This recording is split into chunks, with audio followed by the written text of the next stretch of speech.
और भारत ने आतंकवाद के खिलाफ जो सैन्य कार्रवाई की है वो सिर्फ एक जवाब नहीं, एक साफ संदेश है, स्पष्ट संदेश है। और अब इस ऑपरेशन की सच्चाई को दुनिया के सामने रखने की तैयारी भी पूरी हो चुकी है। ऑपरेशन सिंदूर के बाद भारत सरकार ने 7 संसदीय प्रतिनिधिमंडल को एक डेलीगेशन को विदेश भेजा है। विदेश भेजने का प्रोग्राम है। यह team America, UK, Qatar, UAE और दक्षिण अफ्रीका जैसे देशों का दौरा करेंगी। अलग अलग टीमें अलग अलग देशों में जाएंगी और वहां पर भारत की तरफ से पाकिस्तान को बेनकाब करेंगी।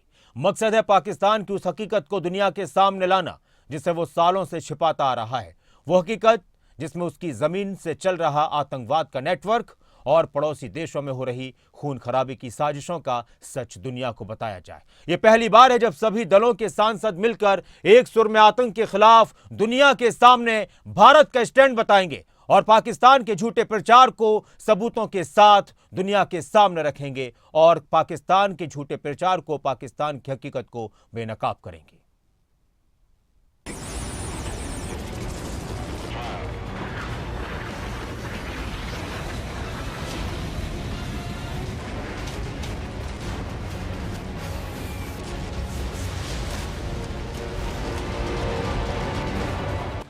ऑपरेशन सिंदूर भारतीय सेना की सटीक और आतंकवाद के खिलाफ बड़ी सैन्य कार्रवाई।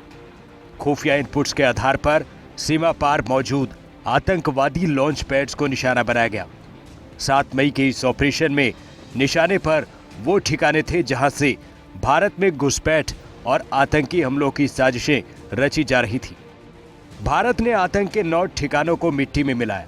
पाकिस्तान की सेना को मुंहतोड़ जवाब देने के बाद भारत सरकार पूरी तरह से इस ऑपरेशन की सच्चाई दुनिया के सामने लाने जा रही है। मकसद है दुनिया को बताना कि भारत ने आतंकवाद के खिलाफ ये कार्रवाई आखिर क्यों की। ऑपरेशन सिंदूर के बाद भारत का 7 सदस्य डेलीगेशन विदेशी दौरे पर जा रहा है, जिसमें कांग्रेस के सांसद शशि थरूर, बीजेपी सांसद रविशंकर प्रसाद, बीजेपी से ही बैजयंत पांडा, जेडीयू से संजय झा, डीएमके से कनिमोझी करुणानिधि और एनसीपी शरद पवार गुट से सुप्रिया सुले, शिंदे गुट से श्रीकांत एकनाथ शिंदे का नाम है। ये हमारे प्रधानमंत्री जी की दूरगामी सोच है कि भारत ने आतंकवाद को एक प्रभावी जवाब दिया और दुनिया को बताना कि आतंकवाद एक बहुत बड़ा नासूर है, दुनिया को खड़ा होना है। और भारत की स्ट्रैटेजी, भारत की सोच, तो मैं बहुत अनुग्रहित हूं माननीय प्रधानमंत्री जी का कि जो सांसदों का डेलीगेशन जा रहा है उसमें एक डेलीगेशन को लीड करने के लिए उन्होंने मुझे चुना है।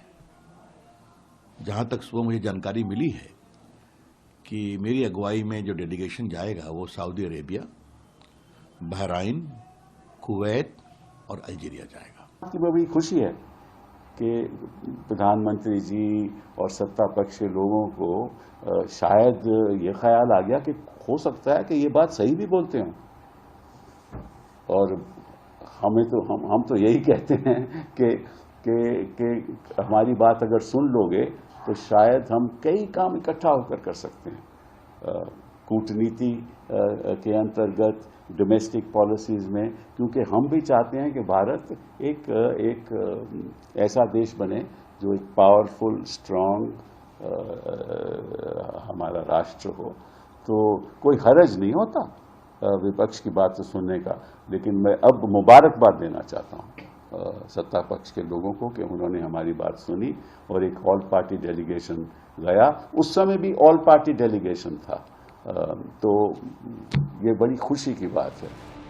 भारत ने पाकिस्तान को बेनकाब करने की पूरी प्लानिंग की है। दुनिया को बताने का वक्त है कि पाकिस्तान अपनी जमीन पर पूरी तरह से आतंकवाद को बढ़ाने के लिए इस्तेमाल करता रहा है। ये डेलीगेशन 23 या 24 मई से अगले 10 दिन तक विदेशों का दौरा करेगा। संयुक्त राष्ट्र सुरक्षा परिषद के सदस्य देशों का दौरा होने जा रहा है। भारत का आतंकवाद पर स्पष्ट दृष्टिकोण साझा होगा। पाकिस्तान के झूठे प्रचार का तथ्यों के साथ जवाब दिया जाएगा। भारत की तरफ से यह डेलीगेशन पाकिस्तान का कच्चा चिट्ठा बड़े देशों के सामने खोलने जा रहा है। जिन बड़े देशों में यह दौरा होगा उनमें अमेरिका, यूनाइटेड किंगडम, दक्षिण अफ्रीका, कतर, यूएई का नाम है। ऑपरेशन सिंदूर के जरिए पाकिस्तान को सबक तो सिखाया गया है और ये भी स्पष्ट हो चुका है कि इस मोदी सरकार के जो नीतियां हैं, हमारी जीरो टॉलरेंस है इस प्रकार के आतंकवादियों के लिए, और खास करके जो क्रॉस बॉर्डर आतंक फैलाते हैं पाकिस्तान के जमीन पर, उनको पाला जाता है, उनको समर्थन दिया जाता है, इसके लिए जीरो टॉलरेंस है। लेकिन ये मैसेज पूरे दुनिया भर लेके हमें पहुंचाना है, क्योंकि पाकिस्तान हारने के बावजूद, सबक सीखने के बावजूद अफवाह फैलाते रहते हैं। हमने पत्र लिखकर उनको पूरा समर्थन दिया है इसको कि हम भी, हमारे सांसद जरूर जाएंगे साथ में। हमने अपने कुछ नाम भी भेजे थे।